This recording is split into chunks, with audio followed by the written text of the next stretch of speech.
Bismillahirrahmanirrahim.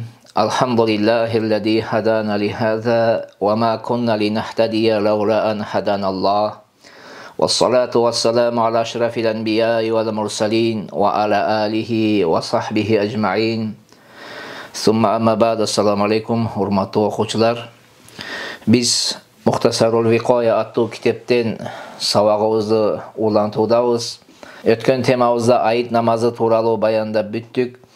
Kudayım buyursa bugünkü temabız bu canaza tuuralı bolmokçu. Jaratkan Allah'ım har biribizge tuura түшүнүк bersin. Jana anı menen amal kılıp başkalarga dagın jetkilүүgө küç kudret bergen bolsun. Bismillahirrahmanirrahim. Matlabul janaiz. Bugünkü öte turgan sababыбыз janaza tuuralı eken. Janaiz degen söz, bul janaza degen sözdün köptük türü. Anın manisi tuuralı alımlarыбыз eki türde aytkan. Eğer de janaza degen sözdü fatha menen okusak janaza dep, ja dep, anda ölük bolot. Janagı ölgön kişini janaza dep koyot. Al эми eğer de kasra dep jinaza menen okulsak anda tavut bolot. Janagı ölüktü kötörө turgan nasilka bolot. Jana ошондой эле кээ-бир алымдарыбыздын көз карашы боюнча бул айткан сөздүн тескериси дагы айтылган. Кээ-бирлери алымдарыбыз эмне дешет? Eğer de jinaza dей турган болсок бул ölük, janaza dей турган болсок бул tavut деген сөздү дагы айтышкан. Sunna lil muhtadari ay yuvajjaha ilal qiblati ala yaminihi. Ölүүгө жакындап калган адамды оң капталы менен кыблага жүздөнтүү сүннөт дейт. Урматтуу окуучулар, бул сүйлөмдү түшүндүрүүдөн мурун ушул сүйлөмдүн ичиндеги кээ-бир сөздөргө бир токтоло кетели. Анын биринчиси эмне? Мухтазар деген сөз. Мухтазар деп бул ölüm келген киши же периштелер ага келген кишини мухтазар деп коет. Бирок бул жерде мухтазар деген сөздөн максат ölümгө жакындаган адамды айтат. Дайча айтканда ölüm мына жаныны жаратуучусуна таслим кыла турган убакыт келип калган кишини айтат. Мына ошондой кишинин өзүнүн белгилери болот. Жаныны таслим кылайын деген кишинде өзүнүн белгилери болот. Мисалга буттары бошошуп кетет. Мурду biraz кыйшайып калат. Же болсо тырмактары карарып кетет. Мына ошондой ölümгө жакындаган кишинин эмнелери бар экен? Өзүнүн белгилери бар. Демек, эгерде ушундай биз аламаттарды байкай турган болсок, ölümгө жакындап калды, ölüm төшөгүндө жатат. Мына ошондой адамды биз ден соолугу таза болгон жакындары үчүн ал ölümгө жакындаган адамды оң капталы менен кыблага жүздөнтүп жаткызып коюубуз эмне болот? Сүннөт амалдардан болуп эсептелет. Вактуирал истилқау. Чалкасы менен жаткыруу тандалган дейт. Орто Азия алымдарынын пикири боюнча чалкасы менен жаткыруу тандалган. Кадимкиде эле чалкасы менен эмне кыласыз? Жаткырып коесуз. Бирок башына кыблага жүздөнүү үчүн бир нерсени эмне кылат? Бир падушту коюп коюлат дейт. Жана кээ-бир алымдардын көз карашы боюнча мүмкүнчүлүккө жараша жаткырылат деген дагы пикир келген. Бул айткан сөздөрүбүз эгерде оорулуу кишиге эмне кыйын келбесе ошондо капталы менен же чалкасы менен жаткыруу деп айтылат. Ал эми эгерде кыйын келе турган болсо, анда өз алына коюш керек. Ал кандай ыңгайлуу болсо ага, мына ошол ага ыңгайлуу болгондой жаткырып коюш керек болуп калат. Ва юлаккану шахада. Ölümгө жакындаган адамга шахадат талкин кылынат дейт. Бардыгыбызга белгилүү болгондой, ölümгө жакындап калган адамга эмне кылышат? Жанында жакындары шахадат келмесин айтып турат. Ашхаду ан ла илаха иллаллах ва ашхаду анна Мухаммад абдуху ва расулуху деп же болсом ла илаха иллаллах Мухаммад расулуллах деген сөздү айтып турушат. Мына ушул дагы биз ден соолугу таза чын адамдар үчүн, ден соолугу чын таза адамдар үчүн эмне экен? Сүннөт амалдардын бири болуп эсептелет. Бирок ошол шахадатты биз ага үйрөтүп аткан кезде айт деген сөздү айтпайбыз. Шахадатты айттыңыз, ашхаду ан ла илаха иллаллах деңиз деген сөз айтылбайт. Жөн эле шахадатты не кылабыз? Жанында айтып турабыз. Жана кайра айта бербешибиз керек. Ашхаду ан ла иляха иллаллах, ашхаду анна мухаммадан расулуллах, ашхаду ан. Бираз бир айтып коюп, бираз туруп, бир айтып коюп, бираз туруп ушинтип айтыш керек.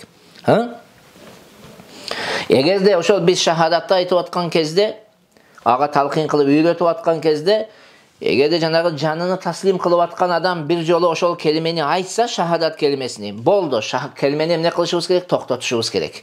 Келме айтууну, анын жанында келме айтууну токтотушубуз керек. Ошол бойдон эгерде жанын таслим кылса, анын акыркы сөзү эмне болот? Келме айтып жанын таслим кылган болот. Иншалла ал кишинин орду бейиш болот. Бирок эгерде биз талкин кылып аткан кезде шахадат келмесин айтып, жана ортодо башка бир сөздү айтып кетсе, дагы кайра дүйнөлүк сөз сүйлөп алса, анда кайра баштан эмне кылабыз? Талкин кылуу болот. Талкин кылышыбыз керек болот. Хоп, ушул айтылуунун өкүмү эмне? Ушундай талкин кылуунун өкүмү эмне десе, кээ бир алымдарыбыздын көз карашы боюнча бул мустахаб амалдардан, кээ бир алымдарыбыз айтат, талкин кылуу бул важип амал болуп эсептелет дейт. Важип амалдардан болот дейт. Ал эми өлгөндөн кийин талкин кылуу барбы же жокпу? Биз бардыгыбыз пайгамбарыбыз саллаллаху алейхи ва саллам өзүнүн уулу Ибрахимди жерге берген кездеги окуяны билебиз. Жанын жерге бергенден кийин эмне кылат? Уулум, сага азыр периштелер келип сурайт, сен жаратуучуң ким, диниң эмне, пайгамбарың ким дегендей, кыскасы ошол окуяны бардыгыбыз билебиз. Мына ошол окуянын жыйынтыгында алымдардын ортосунда ушул маселелерде кичине кайчы пикирлер бар. Өлгөндөн кийин талкин кылынабы, кылынбайбы деп. Кээ бир алымдарыбыз айтат, жок дейт. Кылынбайт дейт.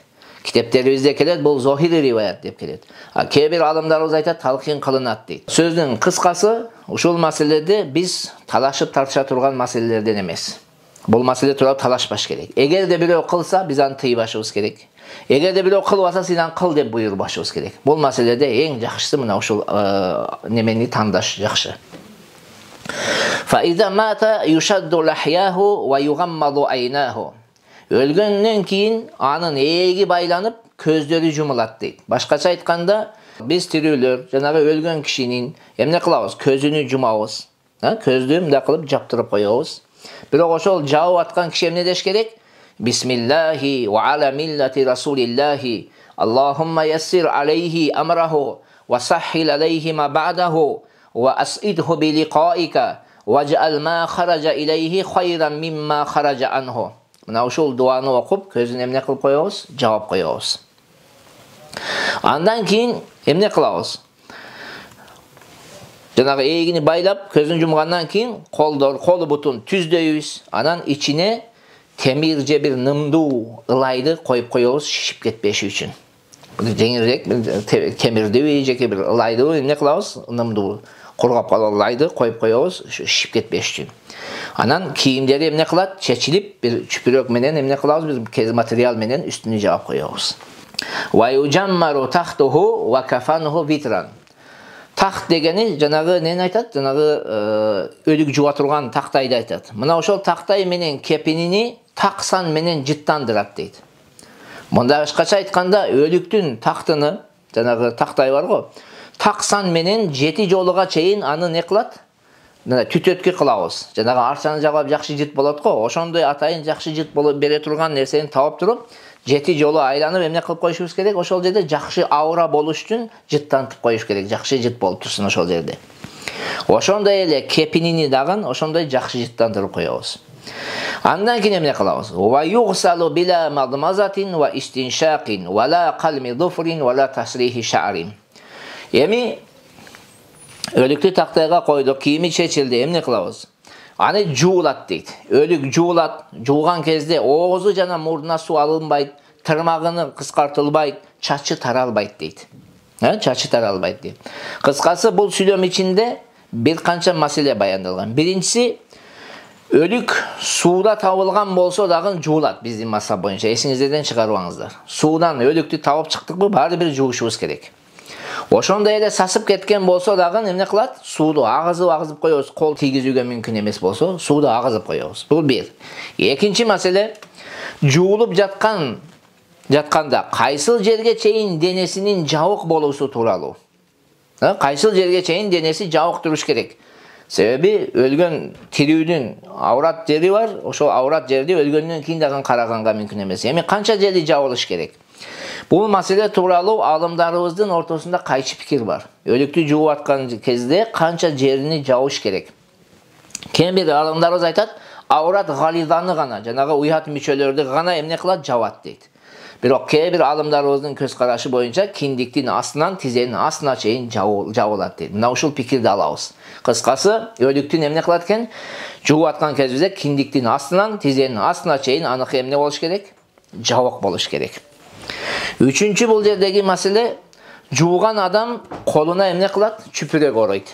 Билесиздер, истинжа кылуудан астында чүпүрөктү оройт да, анан төртүнчү маселе истинжа кылдырат. Истинжа кылдырабыз, кадимкидей истинжа кылат, уят мүчөлөрү эмне кылат? Жана парда жабылган абалда колу менен эмне кылат? Бир сыйра суу куюп, ал жерлерди жуат. Истинжа кылып бүткөндөн кийин эми даарат алдырат. Даарат алдырган кезде, эгерде балагатка жеткен киши болсо, балагатка жеткен болсо, даарат алдырабыз. Бирок даарат алдырган кезде тирүү менен өлүктүн ортосундагы жуунуунун айырмасы, даарат алдырган кезде тирүү эмне кылат? Биринчи колун жуат. Ал эми өлүктү бетиден жууш башталат. Биринчи колдору билекке чейин жуулбайт. Кайсы жерин жуат экенбиз дароо эле? Бетин жуабыз. Бетин жууп, анан эмне кылдык? Оозу мурунга суу алынбайт деди го китебибизде азыр. Бирок эмне кылат? Бизде ушундай китептерде келет, ошол колуна чүпүрөктү оруп алып, анан ошол оозу мурдуна бир сыйра мындай салып, эмне кылат? Жышылап, тазалап коёт. Суу куйбайсыз, бирок эмне кыласыз? Суулап туруп, ошол оозу мурдуну тазалап коесуз. Даарат алдырган кезде, бетини жууганыңызда. Андан кийин эмне кылдык? Кадимкидей даарат алдырабыз. Башына мас тартабыз, буттары жуулат, баары бүтөт. Бүткөндөн кийин сол капталы менен жаткырылат. Сол капталы менен жаткырылып, оң капталыны жуабыз. Жууган кезде башынан аягына чейин 3 жолу суу куюп чыгабыз. Ошол тактайга, астындагы тактайга суу жеткенге чейин 3 жолу башынан аягына чейин оң капталыны эмне кылабыз? Башынан аягына чейин жууп чыгабыз. Андан кийин сол жагыны ушинтип жуабыз. Оң жагыны кайтарып, сол жагын үстүнө кылып, 3 жолу башынан аягына чейин жанагындай эмне кылабыз? Сууду куюп, жууп чыгабыз, суу тактайга жеткенге чейин. Болду. Анан үчүнчү абал эмне десе, андан кийин кичине отургузушат.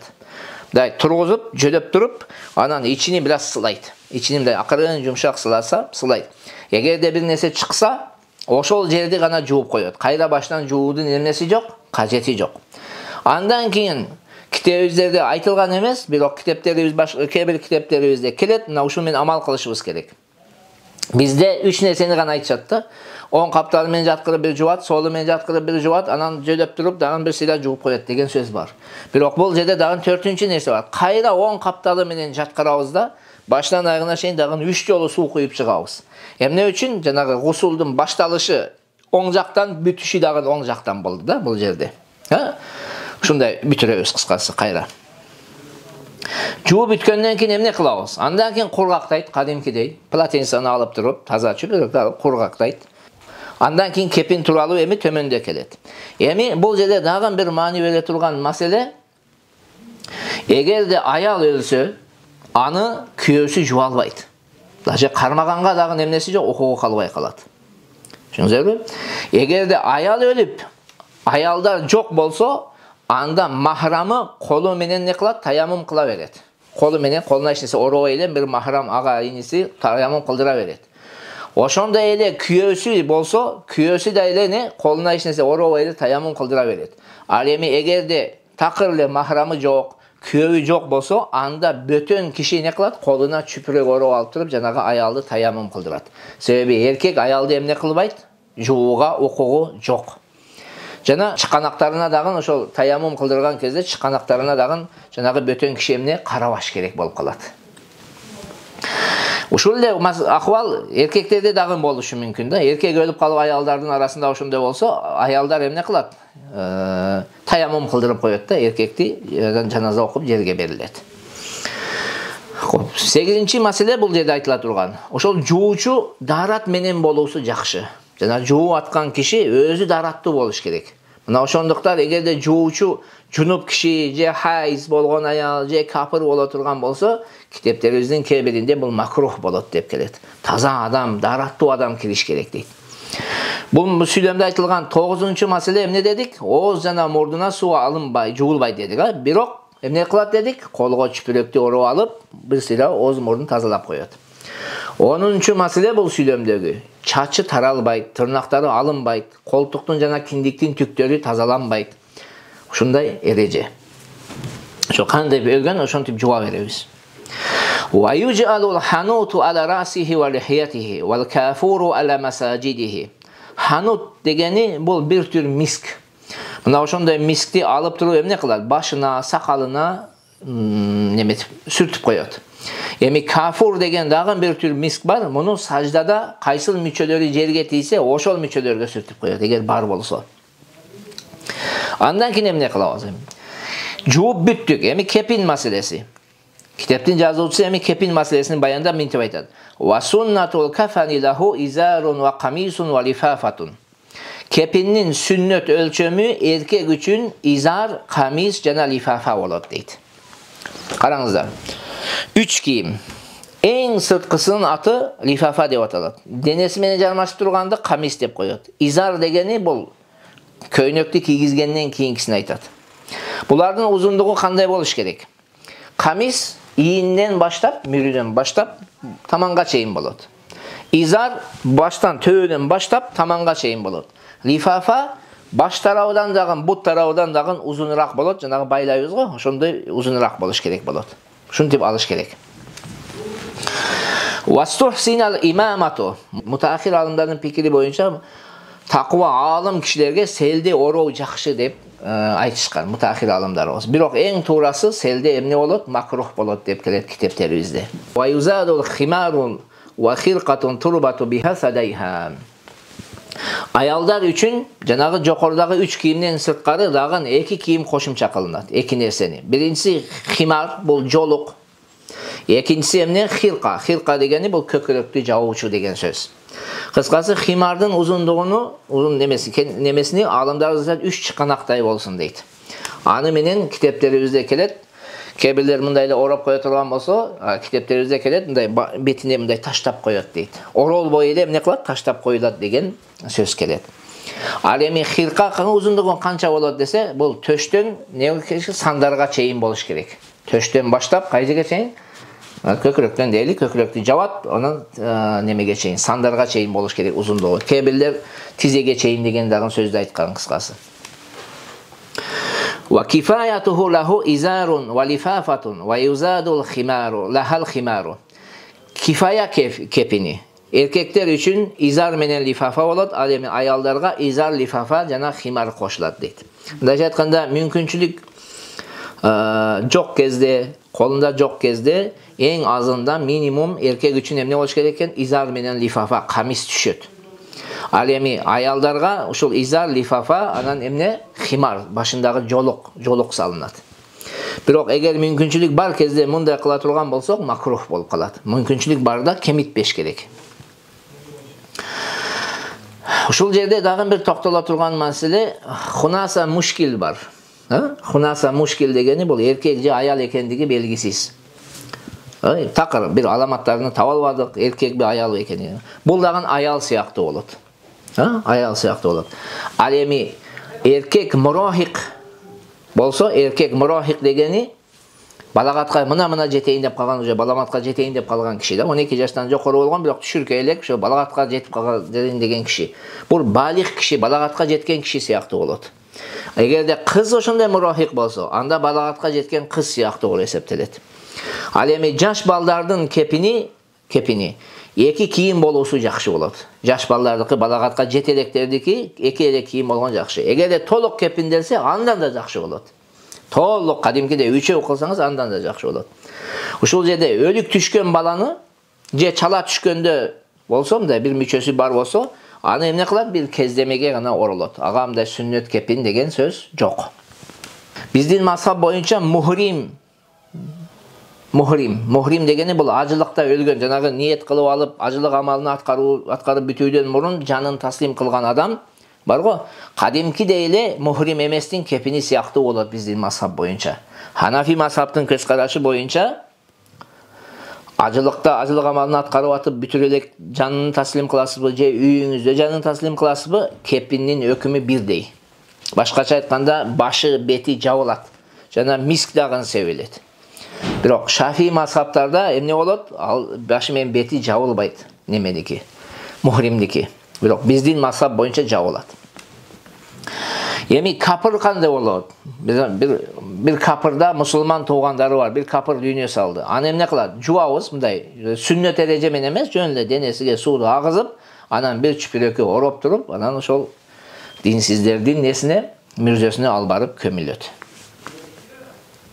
Ва юқадул кафану ин хифа интишаруху. Эгерде кепиндин ачылып кетүүсүнүн коркунучу болсо, анда эки тарабынан аны эмне кылып коюшат? Байлап коюшат.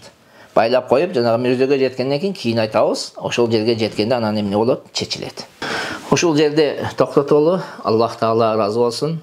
Аллахым бардыгыбызды ыйман жолуна бекем кылсын.